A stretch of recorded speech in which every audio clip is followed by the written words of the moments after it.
தென்காசி மாவட்டம் பழைய குற்றாலம் அருகே சுற்றுலா வேன் ஆட்டோ மீது கவிழ்ந்த விபத்தில் ஒருவர் உயிரிழந்த நிலையில் 20க்கும் மேற்பட்டோர் காயமடைந்துள்ளனர். இதுகுறித்த கூடுதல் தகவலை செய்தியாளர் தங்கம் வழங்கிட கேட்கலாம். தங்கம், வணக்கம். இந்த விபத்து சம்பவம் தொடர்பான முழு தகவல்களை சொல்லுங்க. வணக்கம். அதாவது தற்போது தென்காசி மாவட்ட குற்றால அருகில் சீசன் களை கட்டி வருகிறது. இதனால சுற்று வட்டாரம் மற்றும் வெளியூரில் இருந்து ஏராளமான சுற்றுலா பயணிகள் வேன், பைக், கார் உட்பட வாகனங்கள் வந்து செல்கின்றனர். அந்த வகையில் இந்த காலை பழைய குற்றால அருகில் தூத்துக்குடியிலிருந்து வந்த வேன் குளித்து விட்டு சுற்றுலா 20 பேர் கொண்ட சுற்றுலா பயணிகளோட திரும்பிய பொழுது எதிரே குற்றாலத்திற்கு பயணி சுற்றுலா பயணிகளை சென்ற ஆட்டோ மீது கவிழ்ந்து விபத்துக்குள்ளானது.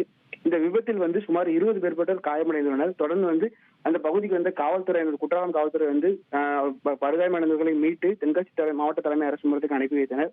இந்நிலையில் தற்போது அதிலிருந்து ஆட்டோவில் பயணித்த யாஸ்மின் என்ற 54 வயது பெண் சென்னையை சேர்ந்தவர் தற்போது உயிரிழந்துள்ளார். மேலும் 9 பேருக்கு தற்போது சிகிச்சையானது வழங்கப்பட்டு வருகிறது. இதில் இந்த ஆட்டோ ஓட்டுநரும் படுகாயமடைந்ததாக முதற்கட்ட தகவல் தெரிய வந்திருக்கு.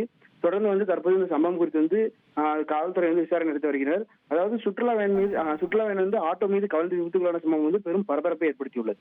ட்ரெண்ட ஃப்ரெண்ட் ஆக்கிக்கோங்க. தந்தி டிவியின் சப்ஸ்கிரைபர்ஸ் அண்ட் ஃபாலோவர்ஸ் குடும்பத்துல நீங்களும் இணையுங்க.